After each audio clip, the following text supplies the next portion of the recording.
I am hungry as an audience, to see a film like this. I want to be scared. I want to be entertained. I want it in a way that it's thrilling. You can do this. Tom Cruise gives new life to the Mummy in the latest reboot.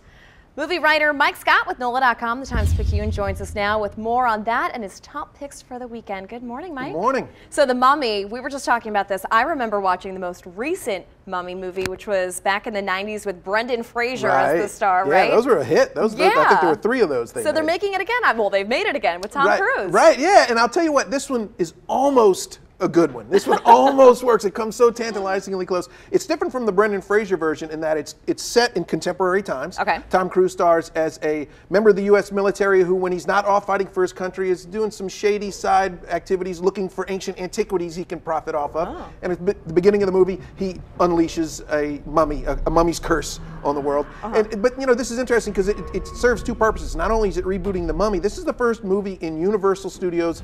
I think they call it the Dark Universe series, which is gonna be kind of like the Avengers, but instead of having a bunch of superheroes, they're gonna have all their classical movie monsters: the Mummy, Dracula, the Wolfman, Invisible Man, Frankenstein. And they'll all have their own movies, and it'll be a crossover series. So this is the first in that series. Okay.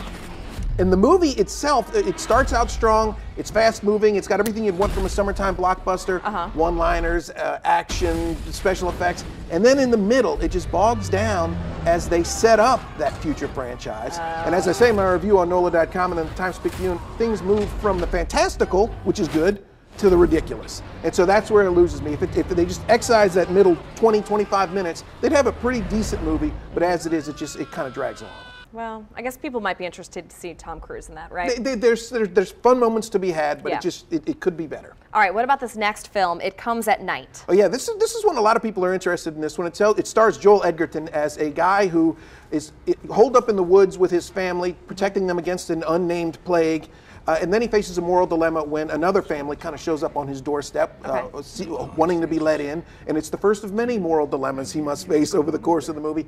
And the key to this one is it's being marketed as a horror movie. It does not work as a horror movie. It's not a horror movie. They're doing themselves a disservice, and they're doing audiences a disservice by marketing that way. But it does work nicely as a dark psychological drama. You know, so don't expect Freddy Krueger, don't expect Jason or hordes of zombies, but it does have this simmering intensity throughout. It's also unconventionally shot. It's not your normal movie, which I find refreshing. So I enjoyed it, but it's all about expectations. Don't expect a horror movie, and I think you'll like it. All right, and finally, My Cousin Rachel. Right. Yeah, this is interesting. This is a period drama based on the Daphne du Maurier novel of the same name. Stars Rachel Weisz and Sam Claflin.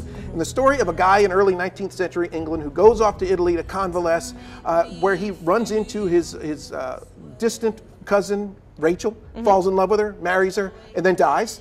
And so the movie really picks up when she heads back to England, turns up on the doorstep of the adult cousin of the dead man who inherited his estate.